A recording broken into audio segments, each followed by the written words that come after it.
lover.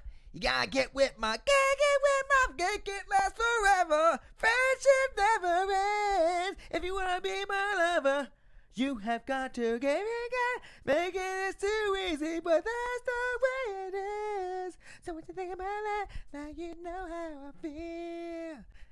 Saying you can handle my love. Are you for it? I won't be hasty.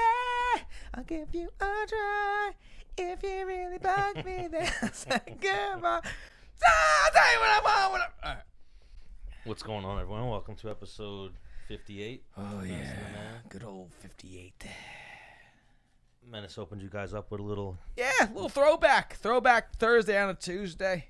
Tossback Tuesday. Shut up.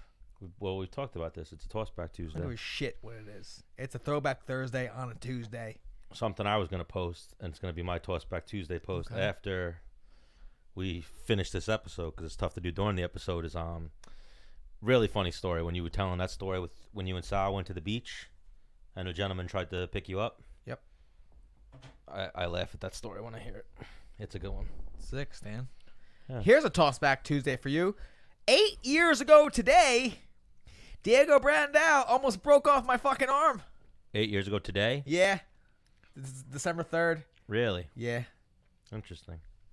2011? Right? Yeah. Carry the one. How did he almost break off your arm with an arm? Well, I fucking mollywhopped him. Whammo! Punched him right in the kisser. He falls down like a sack of potatoes. I'm like, oh yeah, baby. I'm going to murder this man right here in front of thousands of people. Tens of thousands. Yep. Maybe and even it was Ultimate Fighter finale. And here's what happened. Millions might have been watching. Here's what happened. I was punching him like 1, 2, 1, 2, and I was like, you know what? These aren't hitting hard enough. Let me hold him so I could really wind up and really start sending him. And he was like, I landed like 2 of those. He was like, let me have that arm you're hanging on to me. Oh, you didn't get the memo that I'm Brazilian? Yeah. And from that day on, I was like, you know what? I should probably start taking jiu-jitsu more seriously, because what's happened to me, is never happening again. And it never did. And you started taking jiu-jitsu way more seriously after that. Yeah. And now you've got your one stripe on your white belt, so look at all the advancements you made.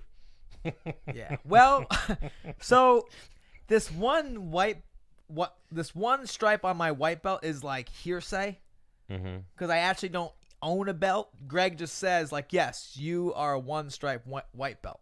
Yes. Oh, you never officially. No, I never actually had a belt in my hand and watched the tape go around it. I'm like, oh yeah, this is. I actually don't even own a gi. Yeah. So if there's any sponsors out there that want to sponsor the Menace and gi, let me know. I'll wear it. Maybe I'll start fucking getting into jiu-jitsu, dude. Will you wear it though? Is the question. Yeah, to sleep and like to cut the grass.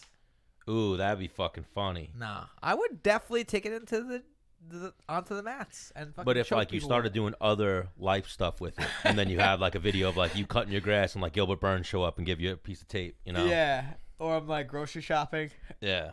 You bump into Depot and Depot like, hey man, give you a stripe. That would actually be pretty funny. I like it. So yeah. But jiu-jitsu is a very serious sport, and I feel like I don't know. I feel like some people might take offense to it. Yeah, but at the same time, it'd be funny. Would you not fuck up a 2-stripe white belt? You know, a 3-stripe white belt? Well, no, with gi moves. The people that would find it offensive, I think that might know that I'm actually not shabby. Yeah, I can't see anyone finding it offensive. Well, I think everyone would see the humor in that. Listen, a lot of people just want to complain and be upset about things, and I don't think that's jiu-jitsu people. You think? Anyone out there? Hang on. A lot of jiu-jitsu people are really into like. Any of you black belts out there that want to give Menace a stripe, just show up to where do you grocery shop? Target. Show up to Target on Long Island. Cause I just get a couple things, you know, while I'm getting actual other things that I need. Bro, that would be amazing if you got fucking promoted in Target. Yeah. I got promoted once at Miller's Ale House. It happens, bro. Aljamain got promoted at a fucking barbecue. Right. But he wasn't in his gi at the barbecue. Yeah, he was. Oh, you're going to be in your gi at Target. That was the point of the fucking thing, is I'm doing life things in my gi, and random people come up and start giving me stripes. Okay. You forgot your own skit? Yeah. Halfway through, you fucking stoner. I started Facebooking. Trying to upload some stuff before we get into we're going to call Doc right up, right? Yeah, he's waiting. All right, kick me Doc's digits. Oh, I actually have Doc's digits. Yeah, you should. You should, Stan. And then I just got to grab my book, actually. Does Doc still have the same digits? That's him? Yeah. We'll check it. Double check it real quick. I'm not double. That's it. How do you know he didn't change his number? 'Cause I just called him on it. Oh, all right. Hold on. Let me just grab my backpack real quick. Oh, my God. Why don't you go into another song for the people? 'Cause they didn't come on here to hear. Bro, that's one of our biggest hits is when you sing songs. Really? Yeah. I think you're just fucking blowing smoke up my ass to... Not at all. Stan, you get some new kicks, dude? Yeah, I got some music. What, on a Black Friday deal? Friday. Really? Black Friday. You were out on Black Friday? No, I went out Black Friday weekend. And the deals are still happening? Yeah. Yeah, they are. They lie to you. Like, yeah, only today. Yeah, but And then like, hey, you the came... deals are different on Black Friday. Like on the actual Black Friday, you might get things a little cheaper. Have a little bit better of a selection. You might get there Black Friday weekend. They won't have your size. Or they might play some games like that. Listen. I'm not going shopping and being pushed around. It's not happening. I'm also not waiting in line for something just to save, I don't know, $100 or whatever. I don't give a shit that much. Yeah. Now if it was $1,000. What if it was like a 60-inch TV for like $100? How big? No, Huh? hang on. Someone was like, Dennis, you going to go get a new TV for Black Friday? I'm like, I already have TVs. Like, they don't go bad. Like, I don't get this, like, rush to go get a new TV every year. Like, what are you doing with your old TVs? Playing video game. You ever see that one? Like, I've had my one TV... both my one TV that's downstairs I've had for over 8 years. I'll have to put it up one day. Maybe not 8 years. You ever see that one video where the guy completely fucking destroys his he's sitting there playing video games and he loses at the video game or something and he completely destroys his fucking video game. He completely destroys like his whole fucking room. And then he's just breathing heavy like fuck. Like you can't believe he did that. You never seen this? I don't. Well, I've seen various, videos where like a guy's watching his football team play, and Yes, they fucking and he'll destroy lose, everything. and he just takes the fucking TV and smashes it. Like, Well, this is a video game one where the guy's sitting at his screen, like streaming, I guess, and he just breaks his whole fucking room up. And then afterward, like you see him realizing, like, man, why did I do that? it's wild. Yeah. Stan, before I came here, guess what I was doing? Jay and Euro, No, I was working out, bro. I don't know if you see the results. lifting It's weights. like week fucking 2 of like. Working with Rob Labiento at Long Island Shadow Yeah, Performance. yeah, I am. Nice. I'm gonna try something crazy tomorrow. What? I'm gonna get up at 5 a.m. and work out before I go to work. You'll be all right. Well, no, I mean, the hardest part of that is actually going like, okay, I'm removing myself from the bed. Yeah, you got to wake up. That's the hardest Yeah. part. All right, you ready to call Doc? Yep.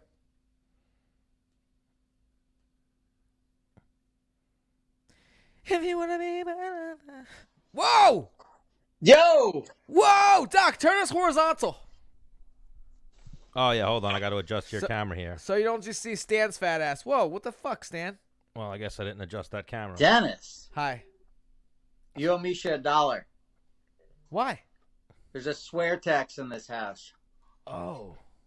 Really? Wow. Mm-hmm. See, the funny I thing... owe about $80. Wow. That's all year, though, which I think for me is a real improvement. Wow. Yeah. Swear tax. All right, well, Doc Parsons, welcome back to Menace and the Man. Thank you, fellas. What's happening? Nothing much. We were just talking about Menace getting back into working out. Yep. What are you weighing now? I was in the gym. I have, like, on my layers that I wear at work because it's fucking cold. Shit. $2. 3. And, one of the amateurs like, how much you weigh? I'm like, shut up. Probably not that much. He's like, let's get on the scale. I'm like, how much the scale off? Like 1.5 pounds? Like, yeah. I'm like, all right. So I get on there. And my buddy Hugh McKenna is like, he's on it. He's watching too. So I get on the scale, right? And I'm adjusting and I'm like, whoa, this is not good. It was like at like 184. I'm like, no chance of my 184. And then he was like, he like couldn't help it. He's like, I was stepping on the scale. I was like, you mother. And then when he got on the scale, it went down to 174. I was wondering maybe you grew, and that explained it. Nah. Well, that was like your walking weight, no? Yeah. 174? Yeah. I'm the same. I feel like you're in good shape at 174. You started camps higher than that. Yeah. We started a couple camps at 180, 178. 180-ish. Yeah. And now you haven't trained at all. You work out. Yeah, I try to just lift and do aesthetics stock. You know? Yeah. You put your functional training years in. I think you're good. The thing is, when I lift with my buddy Rob, he makes me do functional stuff. And I'm like, I just... But, so my back's been jacked up, probably because I haven't been stretching and, and my body's like, oh, this is where we want it to be. Like lock up. And I sit a lot because, like, we're in trucks or we're in classrooms, and then... Maybe just think about chest and buys. Right. No, and then the logging boots I wear. So it's like my feet, it's like I'm up on like high heels kind of. Oh. So my back is but since I started lifting and like stretching, we're good. I'm back. I don't want to curse, but yeah, like we had Gray Maynard on the show and he was like, Dennis, you're just into bodybuilding S. And then he's like, every time I see you, you're just doing bodybuilding stuff. And Menace took a lot of offense to that. He's like, no way. Everything I do is super functional. What does that actually mean that you're doing body? Are you not flipping a tire and hitting a sledgehammer on it anymore? What does that mean, bodybuilding? Bodybuilding is more like you're focusing on aesthetics. Like muscles that kind of don't matter by themselves. So like a curl, like, a bench press or like, or quad press or something like that where like, actual functional movement is triple extension or, muscles combining together to get a max results movement, So Olympic lifts and stuff like that. And fair enough. A little more functional than like so a tricep. Are we only going to talk about you or are we going to talk about me? No, that was my next question. I was going to cut Dennis off and be like, so what have you been up to, Doc? Fucking assholes. $4, $5. $5. You got Venmo over there? Yeah, how are you not remembering this? I'm keeping myself calm, not cursing. We curse a lot on this podcast, Doc. So we'll have to control it here. Yeah. So what have you been up to, Doc? Man, we're busy. Bad Guy Inc. is taking off. We're huge, blowing up. I watch Chael every day. So people that don't know, Bad Guy Inc.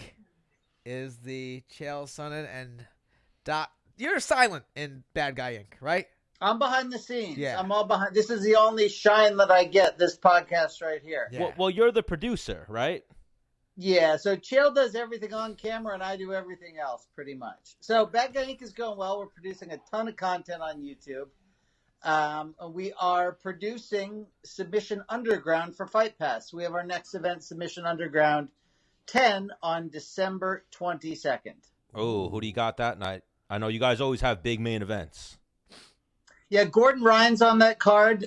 He's going up against Gonzaga. Ooh. So what? Craig Jones is on the card, but we're still waiting to confirm his opponent, which should be today. It was Dean Lister. I think Dean got injured. So now we're waiting to see who's going to step in. When is Gordon versus Bo Nickel? Isn't that this week or next week? I don't know. That's a great question. I know it's pretty soon, but these grappling guys are killing it right now because no one is punching them, so they can compete. Yeah. I don't know, however much you could go wrestle somebody is how often they can compete, and they're getting paid for it. So good for them. Yes, and we talk about Gordon a lot on this show because he works out with my old wrestling coach and like Menace's buddy and Menace's old wrestling coach. Kyle Sermonara. He knows KC. Oh, you know Kyle Sermonara as well? All day. Yeah, everyone in the wrestling community knows him. Well, no, him and Doc cornered me. Oh, yeah. I have clips waiting to upload about Henry Cejudo, Ben Askren, all like these high-level guys that know Serm by first name or know him as Big Serm. Yeah. So it's like now we have the Doc to add into that as well. Some legends in the game know Sermonara. It's a very small world. You're 1/2 degree of separation from everybody. Dude, yes. Hang on, Doc. Did we talk about what Kyle thinks of Ryan Gordon's physique? You always call him Ryan Gordon. Oh, Gordon He's Ryan. Gordon Ryan. Why? What does he think of his physique? What do I think? Right. Refresh my memory. I don't know that I've ever met Gordon Ryan. Like, how is he so ripped? Listen, that's a loaded question. I'm sure he's disciplined with his diet and he trains hard. Yeah. How does everyone get ripped? Yeah. Yeah. I think you're hinting to, is he taking steroids? And I don't know. I know that grappling world, I don't think they test in it, so I would imagine everyone's geared out of their gore, but I am very new to the grappling world, and actually with Submission Underground, I have nothing to do with the grapplers. So it's all the production side of things. But that's a great question. You probably know better than I do. I just listen to you. I watch a lot of Chael, and one of the funniest things that like stuck with me even with Chael, he was like, you could show me a guy and I will tell you exactly what he's taken, how much he's taken, how often he's taken it. He's like, that's who I am. That's how much I know, you know? I mean, listen, it's very common for guys to be using stuff. Right. One time I thought Dennis was using it. I sent him a nasty text message. Yeah, that was pretty awesome. Hang on, because I was hanging out next to our jiu-jitsu coach, Greg DiPasquale. He was on TRT. He just like, you know. You were like, next to TRT Depot. And he was like flexing. And I want to say I was Flexing. just. Well, no, I was eating good. I was drinking. I want to say I was going through some like shit in my life. I think I was like breaking up with a girlfriend or something like that. So I was like constantly in the gym, like working out. And I was next to Greg, like equal in size. And he knows Greg was taking TRT. He's like, Dennis, there's something you want to tell me? Guilt by association. Yeah. And I was like, hey, Doc, I would tell you, you know? Well, that was my favorite thing, too, that Chael said. He was like, man, when they busted me, he's like, I'm just happy for the stuff they didn't find. He's like, because I was on everything at that time. I mean, drug testing got to the point that it was really more of an IQ test than a drug test, right? Yeah. But if you know you're going to be tested on October 9th at 10 in the morning and you manage to fail that, Yeah, you know, that's an what IQ are we going to thing. say? Doc, have you But paid... drugs are part of sports. Yes, yeah. Doc, have you paid any attention to the PFL? I have not, no. So our close buddy Chris Wade competes in it, and he gets, Sure. you know, he fought, he lost, and he comes and be like, dude, that guy was juiced out of his mind. You know what I mean? Like one guy that is in the fight got caught, whatever. But he's like, Dennis, since fighting in the PFL, I only pissed night of competition. And he's been in it now for 2 years. And I was kind of like, well, what are you doing, you idiot? Like, listen, if you're not tested, you're incentivized to cheat, right? Right. Then there's the question of a level playing field. Is the assumption that everyone is taking it? Right. Yeah, I know that. I don't have a whole lot of experience. I did Dan Henderson's TRT way back when that was legal. I think he was maybe the first or second guy to ever get it. And when we did it, I was so paranoid about messing up Dan's career that I spoke to the commission and the UFC before we started. We got him tested, and his levels were very, very low. I mean, off the charts, the wrong direction. So Dan started to take it, and then we would go there twice a week to, I think it was Quest Labs. So when it came time for him to go weigh in the commission, I had a binder of every drug test that he had ever taken since we started, showing that his levels were never above a very moderate average level. He wasn't, crazy by any means. And you didn't see a big change in his physique either. He didn't gain a bunch of weight. He wasn't extra ripped. He just kind of one of the few guys to do it appropriately and just to get balanced. Yeah, Dan always looked the same from like his original UFC days to the day he retired. He had the same physique almost. Yeah. Yeah. No, I agree. He never varied. But then you have people like Belfort that completely changed. Yeah, I mean, you could see the change in his body from his first appearance to the last, but, And even now, he looks great now again. Yeah, well, he's fighting in one. He's supposed to be fighting in one championship soon, so he's back on whatever he wants to be on. I believe one championship has that drug test the night of, and that's it. Okay. Yeah, it's not terribly effective. If someone's motivated and wants to get an edge, and doesn't care about any ethical concern about it. If you're only testing the day before the fight, again, it's an IQ test. It's not a drug test. Yeah. But even back to before what I was saying, something that always makes me think of Ryan Parsons whenever I watch Chael. Chael always references his producer. Right. He name drops you sometimes, and he'll talk about Ryan Parsons. Like one thing I was talking with Dennis, we were talking about the Pat Cummins story. Yeah. How you went to the had to go to the drive-in to hand the phone like Dana White to Pat Cummins. And he called we had a small window to make that happen. Yeah, he called that, like, he said Pat Cummins had the toughest first fight in the UFC. Yeah, he's in that list. Yeah, well, if you watch the list, you could see how Pat's number one, fighting D.C., who was pretty much a champion at that point. Yeah. D.C. came as a champion to the UFC. Yeah. But, Pat really he had very little choice, though. I think he was 33 or 34. When he went there, no one would fight him out of there. I don't think he had fought I'd have to go look, but it had been a meaningful period of time. Yeah. So he's only got 4 fights. It's like, man, your mid-30s are coming up here. If this is going to happen, it's going to happen now. Joe Silva wanted him to have 10 fights before he got there. Yeah. So Joe Silva, when all this was going on, was on a plane to Brazil.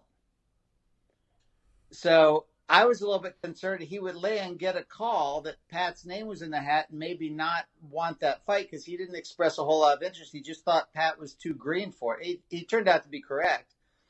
But I was a little bit worried, could we do this deal before Joe's plane landed and he got 20 text messages? I'm sure he had been, first to weigh in on that. Right. So, no, Pat had really no – if he wanted a career in MMA, that was his opportunity. Yeah. And and sometimes you just have to take those. Yeah. Yeah, tough debut, but even that, like he had a puncher's chance, if you will, in that fight. Well, hey, let me throw Dennis into it. Dennis fought, what was his name, Jimmy Rivera, to get onto the show. Right. There's some of these fights that they're not meaningful at the time because you don't have any context to who's actually fighting, right? Like remember Conor and Max Holloway? Right. Oh, it's only Max Holloway. He's a young kid. Well, it turns out, no, there's something more to Max Holloway than, just a tough kid from Hawaii. Right. But this is one of those sports where you have this moment, this opportunity. You just have to step up and do it. And sometimes that works in your favor and sometimes it doesn't. But, at this point, what else are you going to do? Now, I watch young kids around Long Island and, I want to have this many fights before I do this, or I don't want to fight him now. I'll want to fight him later. I'm like, dude, when I started fighting, and that's why I was the first pick, was like, I don't give a fuck.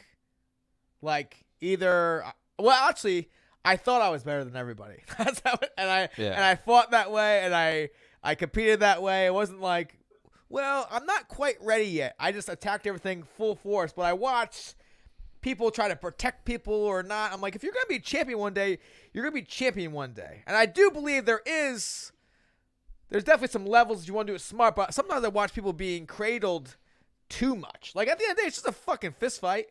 Yeah, well, even we talked about that in your fighting career, how Doc was also, we didn't even reference that too much, as Doc was your manager, how you guys would sit down and say, this is the route we kind of want to go. Ideally. But you would fight anyone. Right. Yeah, like you were game to fight anyone, but you had like options and people you'd maybe want to avoid or only have to fight them if it was out of necessity. Right. Like, I remember the Clay Guida call. You were like, I mean, this isn't like, I don't, like, this is a fight we have to do. Like, it's not, it is what it is. Like, if we could avoid him, it'd be awesome. But, like, we just got to do this one. All right, let's go.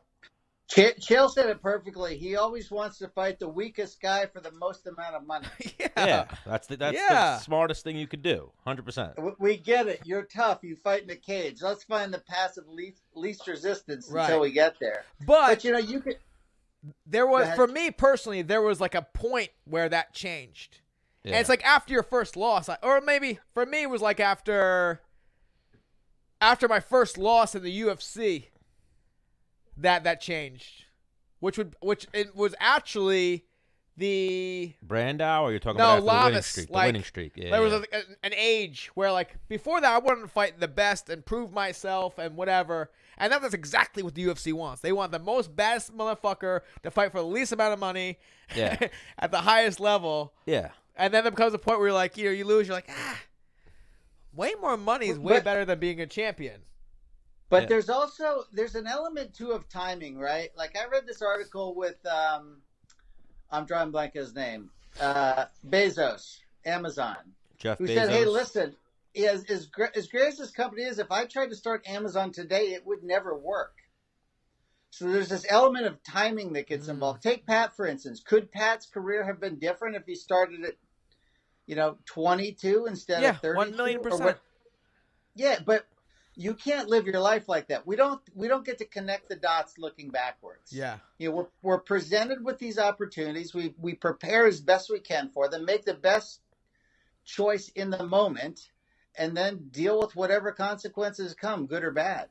But most people, here's the problem. When that happens, most people, their feelings are hurt so bad, or the level of disappointment is so great that then they go try to make excuses and tell a story about why it didn't end up like that, instead of kind of owning what it was. Right. Like Dennis was great. I believe that there was a time that you were the number 1 or 2 in the world. Yeah. Right. And I think by the time you got to face those guys, we found out that you ended up, what, about 4 or 5, something like that? I got the 6. All right, there you go. So 6. I mean, that's an amazing accomplishment, but you have 2 ways to do it. Like, I know a guy, a friend of Chael's, I won't say his name, but has an Olympic silver medal, and in his own eyes, he's a failure because he didn't come home with the gold medal. It's like, and then there's Michael Phelps, who walked home with, 22 gold medals, and afterwards he wanted to commit suicide. Yeah. So this thing that if my dreams had to come true in the way that I thought or hoped they would, then I wouldn't have any problems. Then I'll be happy, blah, blah, blah. It doesn't actually work like that, though.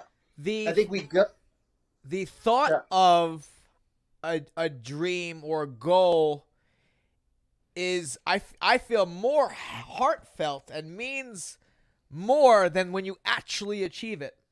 Yeah. I mean, there are to certain degrees. Like, for example, like, for me, getting UFC at one point was like, man, like, that would be really cool. But along the way to getting to it, it's like, no, this is going to happen as expected.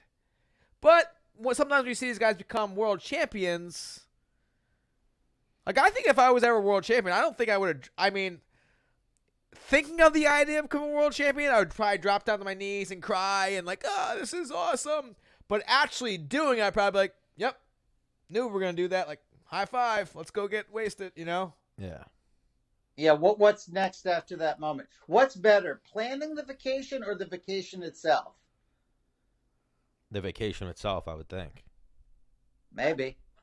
Or that's a tough one. Or I guess, yeah. I guess planning it could be good too, because then the vacation. The anticipation of it all, right? Yeah. The build up to everything. Like, how many girls, Stan, have you been upset with, like, after you had sex with them? Like, I just wish they would leave. Every other weekend. Most of the time. Actually. But before they get to the Stan cave, you're like, oh, this is gonna be awesome. This is gonna be awesome. Dennis, the one thing I always give you credit for is you're one guy who didn't seem to hold on to any stuff that didn't happen. It was always about moving forward with you. I really respected that. Well, I mean, in wrestling, that was you were losing. I mean, for me personally, I was losing on like almost a bi-weekly, weeklies, but like you gotta like fucking next guy, or in a tournament. Like I've seen this guy, you've seen this guys. They would lose in a tournament and like they're not coming back and getting third. They'll take like 5th. They're the 1 seed. They check out a little bit. Yeah. Yeah. Where I was never me. I could be like, I talk about this all the time. If I'm playing football, I'm losing 49-7, and there's 1 minute left. I'm still trying to kill that guy before he scores another touchdown. Like, that's just. I don't know. But you define maybe the most important element of success, right? Which is grit. It's not IQ. It's not experience. It's not connections. It's grit. That's why Michael Bisping became champion. Yeah. No one in their right mind would have said that this guy would have done it, but he was just such a gritty guy who wanted it more than anything. And no matter what, I mean, Be honest. How many fighters come back after what Dan Henderson did to him at UFC Yeah. 200? How many guys come back? Yeah. And not only that, he came back and said, I want to fight Dan again. I mean, he's just a different guy. But I think those people who do have grit, who no matter what happens, find a way to pick themselves up and keep forward. In the day, it means nothing. Over an extended period of time, you're living a dramatically different life. Yeah. And I'm fortunate now that I've been able, I'm a little bit older. So I've been able to see in MMA now like 4 generations of guys go through. Yeah. And you see the same pattern. If you've seen it this much, you'd be foolish not to recognize some patterns in it. But you see these same patterns over and over again. Yeah. And the guys who... Go ahead. And I, like, off of what you're saying is, like, I wonder if Gregor Gillespie will...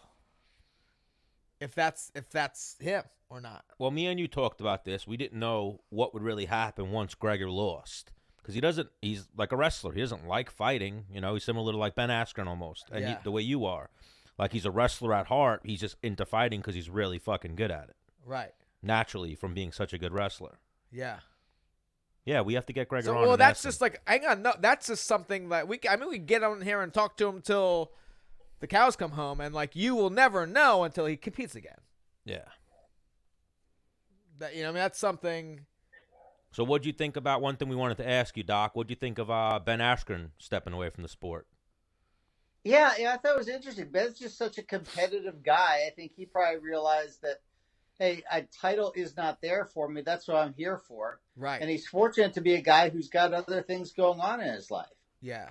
So if the only thing you have is fighting, and how many people liked your Instagram post, when you're done fighting, you are in for a rough transition. Yeah. If you're a guy who's got other interests and has a bit broader perspective on life, which Ben does, yeah, I mean, she's talking about something to be proud of. That guy did everything. He's got a, what's it, Bitcoin? He's got like a Bitcoin podcast he does. Yeah, he's got a wrestling podcast, a Bitcoin podcast, and an MMA podcast.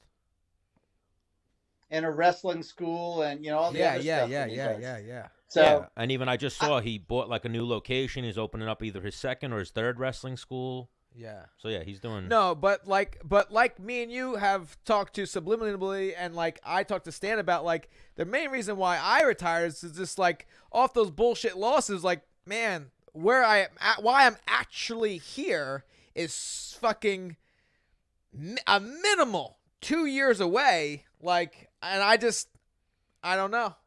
I'm not into 2 years. Yeah. Like, I want it now, and I want to hang on to it for 2 years. you used up your rounds. Right. Every fighter's got so many rounds. Right. And I feel like that's probably how Ben Askren processed it. He's like, shit. I came in here. I was the number one contender. Now he's a little bit in a different ballpark because, like you talk about, there could just be like the timing thing. Because when Michael Bisping fought for a title, what was he, number 8 or 9 or something like that? Yeah. Well, he got the fight on 2 weeks' notice against Rockhold, yeah, Right. because he was able to take it, yeah. But even had Ben beat Masvidal, he probably would have cut Colby I agree. and got the shot at Usman. I agree. Maybe 4 years ago, Ben was better. Yeah. I've heard that. I've heard people say that, too, that Ben just got there a little too late and too much wear and tear on his body. And then I heard Ben even say in an interview he was only able, and I don't know, even when he was talking to us, he said he could only really train like once a week. He couldn't really train like as efficiently as he needed to compete at that level because of his hip or whatever injuries he had going on. Yeah, that's a real thing, right? Yeah. Did the time work out for you? In this case, no. But then there's some guys like John Jones. Who's better, John Jones at the end of 2019 or John Jones at the end of 2013? Yeah. And 2013 probably kicks 2019's ass. Yeah, but John was just so far ahead of everybody. Even though when he came down, he was still better.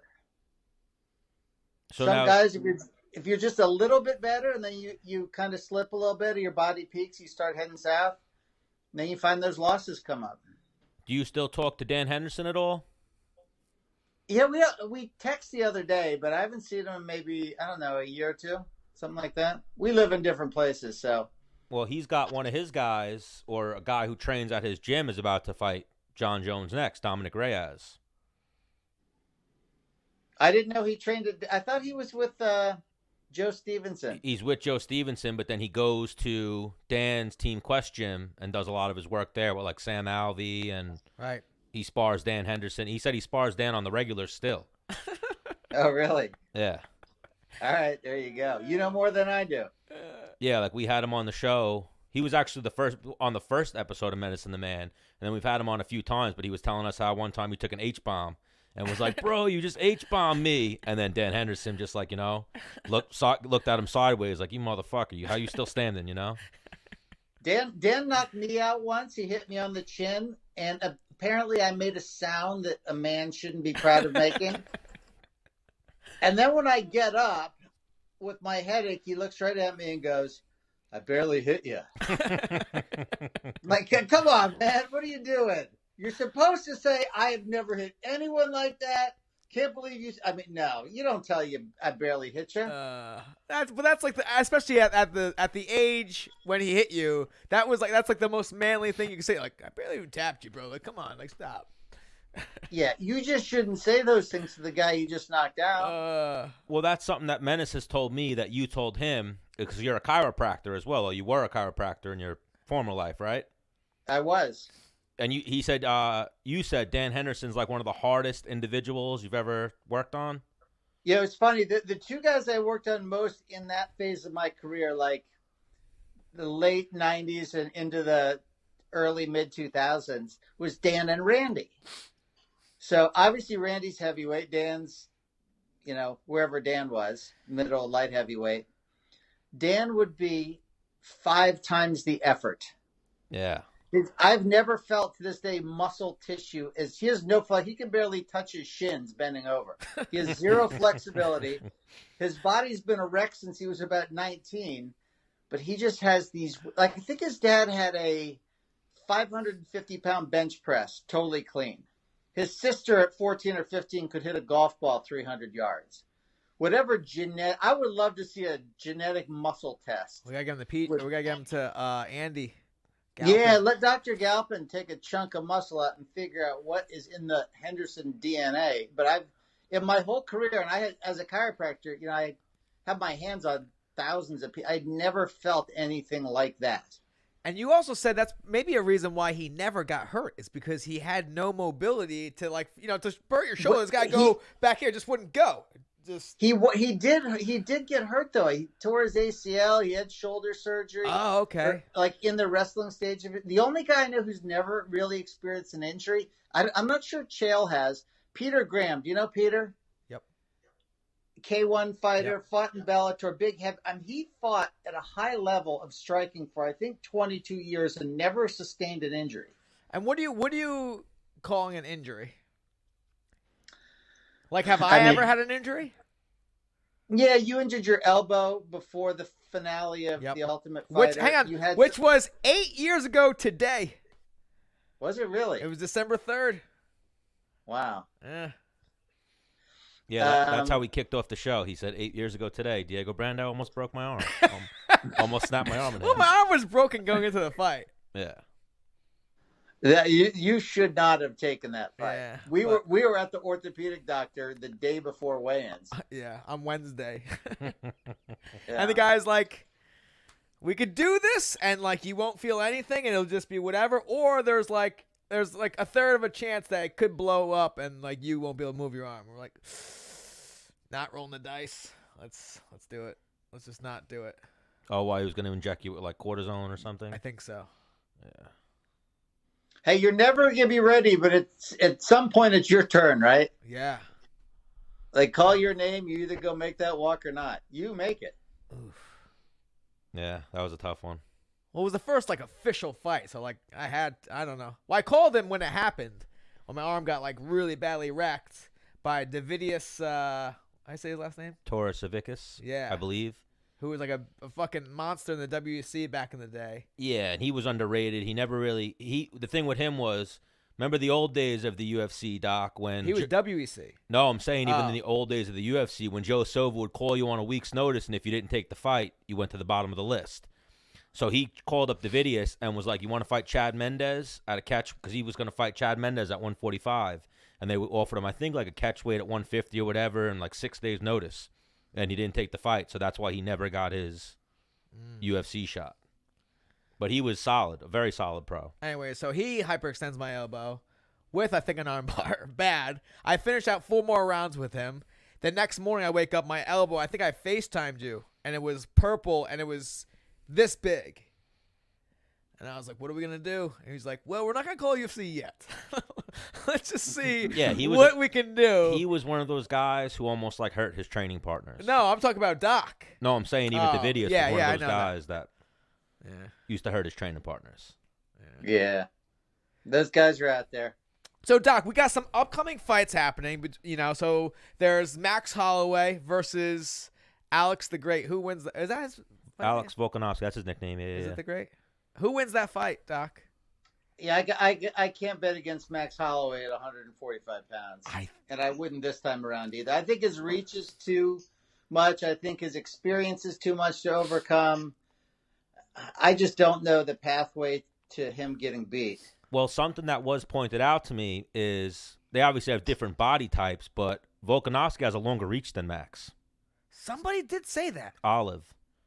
But hang on. Does she really know that? No, I looked it up. He has a longer reach, but it's also different body types. So Volkanovski probably has a wider back and long arms, but he's way short. Where Holloway's all arms. He's like 5'6". He's a lot shorter than Max, but he's got longer reach.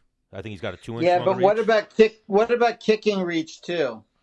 Right. Kicking reach as well is probably Max's. I think actual reach, like if they stood fist to face, like that, I think Max would win that. But Volkanovski has a wider back, probably. Oh. Yeah, so they have different body types. Well, no, I mean I feel like recently Max doesn't kick that much. No. He kicked me a lot, but I feel like in general he doesn't as of late since he's been champion. He actually just. A lot of hands. Almost like the Diaz brothers. He kicked Frankie a little bit. I mean, a little bit, obviously, but I would say the mass majority of his strikes are via punch, no? Yeah. I'd agree with that. Doc, hang on. I want Max to win because that makes me look better. Yeah, of course. I feel like his time might be up. I think this guy's a problem. How does he beat him? This guy's just fucking... He's like a little Tasmanian devil. I think, if anything, the Tasmanian devil aspect, I think Max is going to win, but I could see Volkanovski giving him problems with, the Dustin Poirier type of style. Like singles and doubles versus swinging triples and home runs. Max knocks people out just volume, just like bang. I think Volkanovski, am I saying that correct? Volkanovski, yeah. I think he has, 2-punch, sleep you power. Yeah. Or at least can catch you and rock you to change the fight power. Yeah. Yeah. I'll agree with that. Maybe the one curiosity is the Max took a lot of damage, right? Right. So where's his head at? How many rounds has he used up? All the stuff we talked about with you. Does it apply here? I'm still not going for it. All right, so you're going Max. I'm going Max. And then what's the other one we got? Durand Domain versus Nunes. Do you think anyone's going to beat Amanda Nunes anytime soon? No, she's amazing. Yeah. Mean, strong, tough. Got a head for fighting like no one else. I couldn't be a bigger fan of hers. Yeah, I'm a big. I just had to ask because obviously it's one of the other fights on the card. You know what it is? She's so likable too. Yeah. I don't know if there's a more likable person. When someone puts a camera on her face, the smile she has, her likability, that's going to earn her a lot of money. Not just her skills in the octagon. On a personal in person, she has this because I remember right before she became champion. Hey Amanda, man, I love your fighting style. She's like, I like your fighting style. I was like, she might have already been the champion. I was like, you know who I am? You know who I am? Yeah, she's like, no, I like yours. I was like, you're the champion. I'm not. Yeah, she has that it factor for sure. Yeah. Yeah, but one thing I've noticed is fighters, real fighters, know Dennis Bermudez. We've had a lot of guys on the show that say, oh, no, I'm a fan of yours, Dennis. And you've almost been like, You know who I? You've seen me fight before. What You're fight? so modest, Dennis. I like it. And then they'll be like, you versus Mac Rice, my favorite fight ever, or you versus, you know. I hated that fight. Yeah. Oh, the Grice one? Every minute I hated it. Yeah, that was a tough one. Can we just get this over, please? And now a big fight that's definitely on your radar, because I'm pretty sure you know both guys through the fighting world. Usman versus Covington. Who do you think takes this one? I don't know Colby personally, but Usman, he was on. We brought him as a guest, not a guest, as a coach on The Ultimate Fighter. Yeah. Yes, we talked about that the last time you had him on. Last time we had you on, you and Usman were in Menace's corner for his first UFC fight. Yep. Isn't that crazy? Yeah. Man, I couldn't be happier for him. He's so talented. I mean, you knew back then. I think the first time he ever threw, hit mitts, he looked like he'd been doing it for a year. It was just undeniable. Like, oh yeah, no, you got this. Now you never know, right? You got to put someone. I think he had an early loss, right? He had one loss. He lost by armbar before he got to the UFC. I think he lost by rear naked choke. Yeah. So the fact that early on, someone with his athletic ability, his, pedigree in wrestling takes a loss and then says, I'm going to keep going here, and finds himself to a title. And his title performance was outstanding. Yeah. I mean, just couldn't have been any better. So this is going to be a great fight. I'm hoping that this is the fight to really put his name over the top, that everyone really knows about him, because he deserves it. Yeah, I agree. Now, one thing about Usman, and you know it, is he loves the cameras. He loves the spotlight. Like, he doesn't. I think for Pat against DC, that took half of his performance. Was just like, oh shit, like this is real. Like the spotlight, the hot lights and whatnot. 20 interviews. Marty, that's me, big. He puts on the outfit. He dresses up for the occasion. He basks in it. What is that called? The dashiki? The whole outfit? I don't know. The dress, the suit, whatever it's called. No, but you're right though. That you never know how someone's going to respond to pressure. Yeah. But Colby seems like he loves that as well. I agree. Well, this is why they're both fighting for the belt, right? I mean, yes. We weeded out everyone who isn't there and left with these two animals. I can't wait to see it. Yeah. But if I'm betting, I like Marty on this one. What are the odds on that fight? I could check them. But, I mean, I think that's one of those fights, probably 50-50, no? I would think it's really close. Yeah, I would go Usman, too. I just think he does a really good job with his range and stuff like that. And I think if you get in his face, which is what I think Colby's going to do, he can grind there, too. It's not like if you get too close with him, he'll shut down, I'm curious to see who's going to be the one pressing, because they're both pressure fighters. So it's like, who's going to be the one to take that back step and get backed up to the cage? Yeah. My guess is I think Colby will press forward a little bit harder starting out. I agree. I just he seems a little antsy, and that's kind of what he's going to do. Yeah. So that'll be Marty's challenge to use his footwork and his reach. But no one gets slept or submitted in that fight, right? It's going to be a grinder. I don't know. Marty's ground and pound is very good. You could see a TKO. Yeah. If you have two guys coming in real hard, someone could get caught moving into a punch. I mean, in any fight, could. Would I bet this goes to a decision or a finish? I would go decision. Yeah. Yeah, I'm leaning towards Covington. Yeah? Yeah. We're getting a little feedback on I don't know where that's coming from. I don't know either. But yeah, I'm leaning towards Covington. I just feel like he's just going to have a little bit better cardio. He's going to back Usman up. I want Usman to win, but I just feel like it's a tough fight for him. Tough fight for both guys, but yeah. Is Conor versus Cerrone a joke? I don't think so at all. I think it's actually a pretty good matchup. I think it sets Conor up to either stay at 170 and fight Masvidal, or is the fight going to be at 170? Yeah. Because Cerrone's been going back and forth, back and forth, back and forth. I'd assume it was Conor that was like, where you want this fight? 55? He was probably like, no, 170. Huh. And I actually thought this as soon as I saw that, I was like, man, that's just setting it up for, all right, after I beat Cowboy, get that Masvidal fella who said I was too small. Yeah. And like, you'll attest to this, Doc. You know how like a lot of fans will say like, oh, no, he's afraid. He's afraid. Like people were like Usman and Covington, they're afraid of each other. Woodley's afraid. Like all these guys are the most alpha of alphas, top 5 in the world. There's no chance they're afraid of anyone. Like they think they're the baddest guy on the planet. You know what I mean? You know, it's the guys who are in there at that level. They beat up the toughest guy that you know, the guy that beat him up, the guy that beat him up, the guy that beat him up. That's how good these guys are. Yeah. You think of the toughest guy that you know, and he got his ass kicked 5 times over. Yeah. Most people have no idea what that's like. They really don't. Like I even think of Conor. Remember that one picture or the video at the one, I forget what UFC it was, when Woodley walked past him and he like eyed Woodley up and down, and then Woodley turned and was like, he was saying like, I'm coming for your belt, right? He didn't say that, but he was like, Woodley walked in and said, oh, hey man, what's up? And Conor just didn't even answer him and kept grilling him. And then Woodley like stopped, looked up at him and was like, I said, what's up? And Conor went, yeah, what's up? What's up? And then just watched him the whole time. And then he walked off. And then the next day was when there's video of... He said he's going to have the 45, the 55, and he's going to get the 70. Well, Woodley took out his phone and started recording Conor, like, fighting with someone. I think Khabib or someone. And then he started screaming at Woodley, like, look at you little bitch with your phone, with your little camera phone.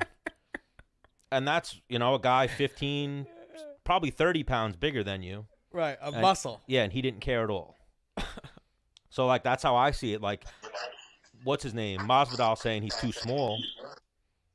He's like, all right, I'll show you I'm too small. I'm going to fight Cowboy at 170, then I'm coming for you.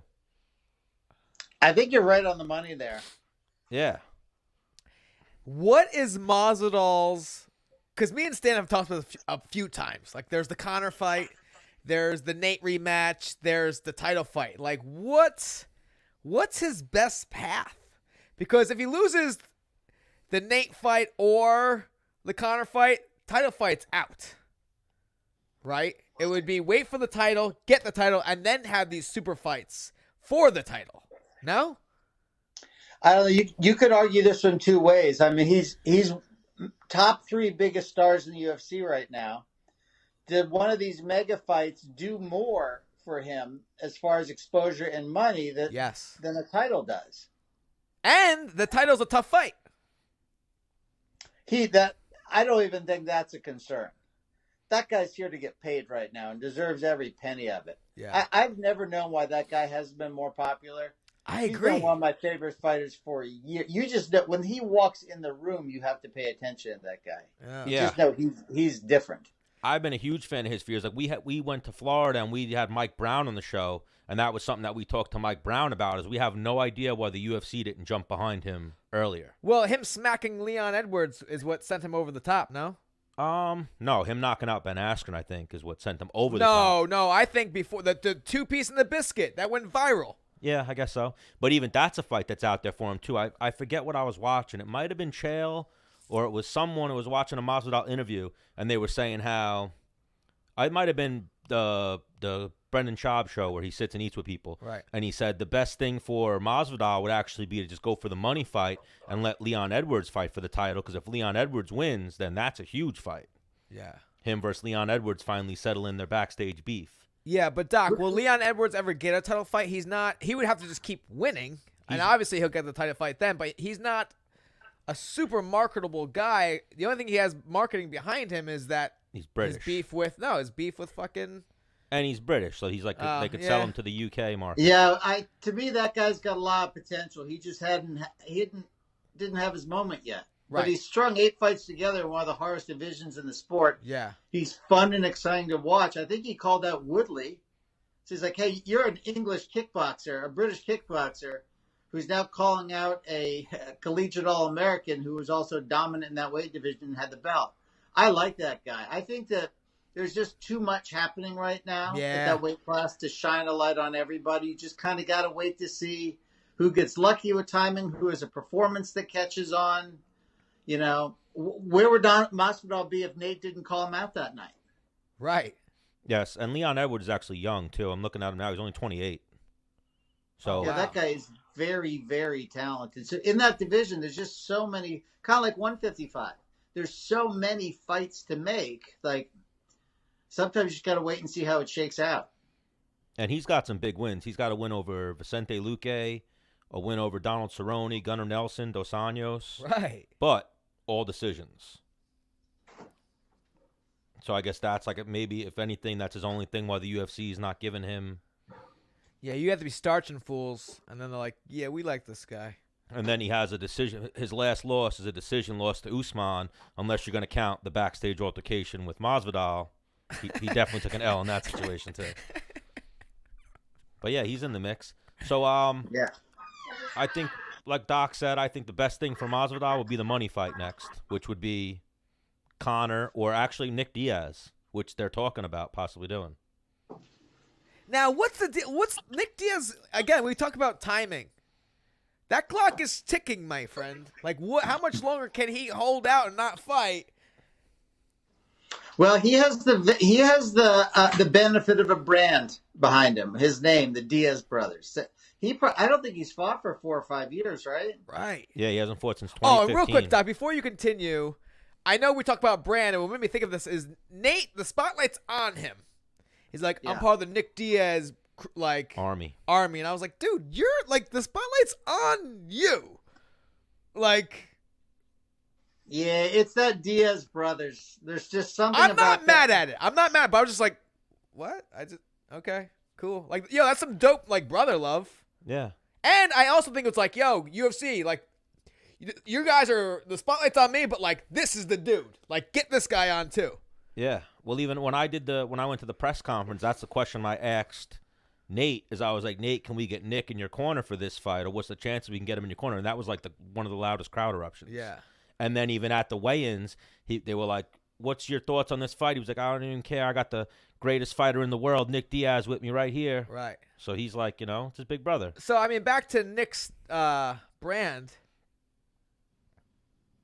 What about We it? cut him off. I cut him off bad. Yeah, well, you asked how long did he sit Right. out? Is he going to come back and have 10 more fights? I can't imagine that. He's going to challenge for a belt? I can't imagine that either. It's probably 1 or 2 more. So he has this mystique about him. He has that Diaz Brothers brand name behind him. He's got what Nate's doing. I mean, Nate went from not having a fight in 3 years to being a huge star, fighting and selling out Madison Square Garden. So could Nick could come back and do that for 1 or 2? Oh, yeah, for sure. But I think that's all it is. Right. Yeah, like I think if the UFC's smart, like we've talked about this on the show, they give Masvidal either Conor or Nick, and that builds, if he beats both of them, which I think he does, that builds him into a bigger star. The flip side of that coin is if Nick Diaz wins, then Nick Diaz is back on the map in a big way. And if Conor wins, then Conor's fucking Jesus. He's walking on water. He's like the guy again. The beginning there will be interesting to see Conor's performance, how that plays out. Does Nick come back, and does he face Masvidal? There's a lot of fun things to look forward to.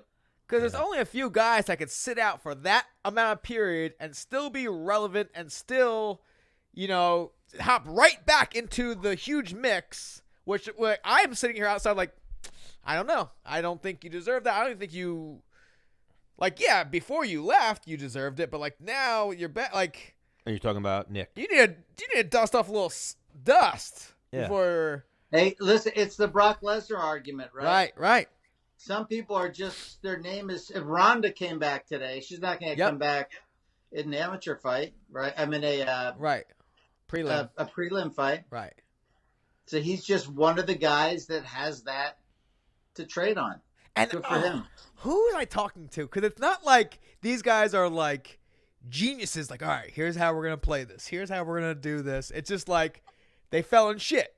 Yeah. It's the way they fight. It's the way they talk. And people are like, I like him. But when you really break it down, he actually might be mentally retarded. Yeah. Well, that's one of my philosophies. I love the Diaz brothers, but people always say they're not from the best area, so I'm sure the school system where they're from is not that good. I think both Yeah. of their educations aren't the best. Like, I don't think either one of them graduated from high school. But then even, like, if you're going to get into the CTE conversation, Nick's been beating Nate up since they were little kids.